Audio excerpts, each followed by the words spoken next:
కవిత episode చూస్తే కాళేశ్వరంలో 100% అవినీతి అక్రమాలు జరినాయని చెప్పని తేటతెల్లమైనటువంటి సందర్భంలో ప్రజలందరూ కూడా నమ్ముతున్న సందర్భంలో కాంగ్రెస్ పార్టీ మొదటి నుండి కాళేశ్వరం వారి కుటుంబానికి కామధేనుగా మారిందని చెప్పి మేము తరచూ అంటున్న సందర్భం మా పీసీ అధ్యక్షుడు రేవంత్ రెడ్డి గారు కాళేశ్వరం దగ్గర మేడిగడ్డ కుంగిపోయినప్పుడు రేవంత్ రెడ్డి గారితో పాటు రాహుల్ గాంధీ గారు కూడా వెళ్ళినప్పుడు ఆ ప్రభుత్వం వచ్చిన తర్వాత విచారణ జరుపుతూ తగు చర్యలు తీసుకుంటామని ఇచ్చిన మాట ప్రకారం మేము ముందుకు పోయిన సందర్భం ఈరోజు పీసీ ఘోష్ కమిషన్ లో తప్పు చేసింది ఆనాటి బీఆర్ఎస్ ప్రభుత్వం, ఆనాటి ముఖ్యమంత్రి కేసీఆర్ గారు, హరీష్ రావు గారు తదితరులు ఈట రాజేంద్ర గారితో పాటు తెలంగాణ సంపదనంతా దోచుకున్నారు అనేది ఒకవైపు తెలిసినటువంటి సందర్భంలో ఈ కవిత ఎపిసోడ్ తోటి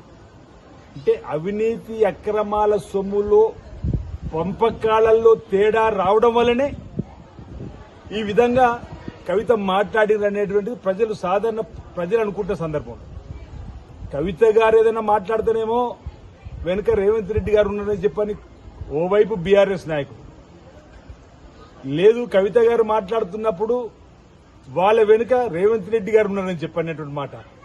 రేవంత్ రెడ్డి గారు ఒక నాయకుడు, ఆయన వెనుకనే అందరూ ఉండాలి, ఆయన ఒక్కరు వెనుక ఉండాల్సిన అవసరం ఏముందో అని అడుగుతున్నా. రేవంత్ రెడ్డి గారు ఒక నాయకుడు, ఆ నాయకుడి ఆధ్వర్యంలో జరిగిన ఎన్నికల్లో కాంగ్రెస్ పార్టీ ప్రభుత్వం అధికారంలోకి వచ్చింది. అలాంటి మా రేవంత్ రెడ్డిని పట్టుకుని ఒక వర్గమేమో కవిత వెనుక ఉన్నదని చెప్పంటారు, కవితనేమో హరీష్ రావు, సంతోష్ రావు వెనుకున్నారని చెప్పనమాట. ఇది హాస్యాస్పదం.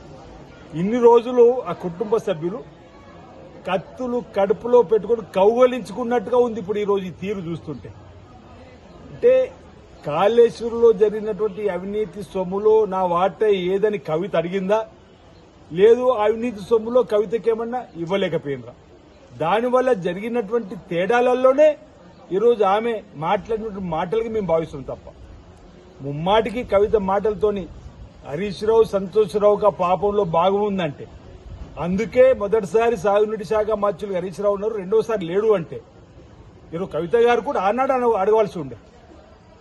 ఏదో ఏ రోజైతే మొదటి 5 ఏళ్లలో అవినీతి సొమ్మును హరీష్ రావు ఖాతాకు పోతుందని చెప్పని గమనించి అందుకేనేమో రెండోసారి ముఖ్యమంత్రి హోదాలో కేసీఆర్ గారే సాగునీటి శాఖను కూడా పెట్టుకున్నాడు. అంటే అందులో ఉన్నటువంటి అవినీతి అక్రమాల సొమ్మును అటువైపు పోకుండా మళ్లించుకోండి. ఇదంతా పాపం పండింది. కమిషన్ లో నిజాలు తెలిసినాయి. సిబిఐకి మేము విచారణ అనగానే ఎవరు ఊహించలేరు. వీళ్ళు సిట్టో సిఐడి ద్వారానో రాష్ట్ర ప్రభుత్వం విచారణ జరుపుతుందేమో. ఇక ప్రతిరోజు రాష్ట్ర ప్రభుత్వం తిట్టచ్చు, రాజకీయ కక్ష సాధింపులు భాగంగానే సిట్టు విచారణ, సిఐడి విచారణ అని చెప్పని. ఈరోజు మేము పారదర్శకంగా ఎలాంటి కక్ష సాధింపు లేకుండా కేంద్ర ప్రభుత్వ రంగ సంస్థ అయినప్పుడు సిబిఐ ద్వారా విచారణ అన్నాం.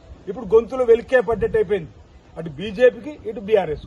అరే అటువై మాకు బీజేపీ గల్లీలో లొల్లి పెట్టుకుని ఢిల్లీలో ఇన్ని రోజులు దోస్తీ చేస్తుంది. ఇప్పుడు మరి బీఆర్ఎస్ సంబంధించిన అవినీతి అక్రమాలకు సంబంధించింది మనపైనే విచారణ చేయమని చెప్పని తెలంగాణలో ఉన్న కాంగ్రెస్ ప్రభుత్వం చెప్తే ఇప్పుడు ఏం చేద్దామని ముందుకు ఏ విధంగా పోవాలి, వెనక్కిపోతే ఏ విధంగా అనేది వాళ్ళ ఆలోచన. ఈరోజు సిబిఐ ఎట్టి పరిస్థితుల్లో ఈ అంశంలో ఏదైతే పీసీ ఘోష్ కమిషన్ సంబంధించినటువంటి నివేదికలో వాస్తవాలను తేలినటువంటి ధర్మిలా తప్పనిసరిగా సిబిఐ విచారణ జరపాలని చెప్పని మేము రాష్ట్ర ప్రభుత్వం ఇచ్చినటువంటి అసెంబ్లీలో చేసినటువంటి తీర్మానం కానీ మా ముఖ్యమంత్రి లేఖ ద్వారా కానీ విచారణ జరుగుతుంది. అందులో వారిపైన తగు చర్యలు తీసుకుంటూ చెప్పిన భావన వ్యక్తం చేస్తూ కవిత గారి ఎపిసోడ్ అంతా కుటుంబ వ్యవహారం కింద నేను చూడాల్సిన అవసరం ఉంది. ఈరోజు కవిత వెనుక కాంగ్రెస్ పార్టీ లేదు, అటు సంతోషరావును వాళ్ళ వెనుక కూడా మా రేవంత్ రెడ్డి గారు లేదు.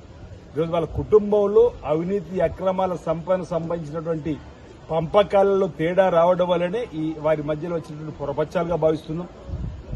డబ్బు ఎక్కువైందే కాబట్టి సామాజిక పొగడుతో ఏదైతే ముందుకు పోవాలని చెప్పిన ప్రయత్నం అది ప్రజలు గమనిస్తారు.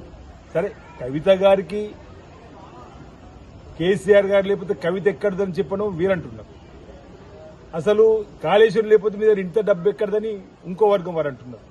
ఏది ఏమైనప్పటికీ ఈ ఎపిసోడ్ వల్ల కవిత ప్రశ్నించే తత్వం గాని, కవితను బీఆర్ఎస్ పార్టీ నుంచి సస్పెండ్ చేయడం గాని, ఆ తదుపరి కవిత గారు నేనేదో నూతనంగా పార్టీ పెట్టుకుంటా, నువ్వు ఇచ్చిన నాకు 10 ఎందుకని రాజీనామా చేయడానికి ముందుకు వచ్చిన ఈ ఎపిసోడ్ మొత్తంలో అర్థమయ్యే అంశం ముమ్మాడికి కాళేశ్వరంలో అవినీతి అక్రమాలు జరిగినాయి. అందుకే ఈ గొడవ అనేది ప్రజానీకం అనుకుంటుంది. రేపు సిబిఐ కూడా అదే తేలుస్తుంది. తప్పనిసరిగా తప్పు చేసిన వారు తిరిగి డబ్బు కట్టాల్సిందే, కట్టకట్టాలని లెక్కించాల్సిందే చెప్పి భావిస్తా ఉన్నాను. హిట్ టీవీ యాప్, ఇందులో short news, live news, entertainment shows, movies, digital magazines తో పాటు మీ జిల్లా వార్తలను కూడా ఫ్రీగా చూడొచ్చు.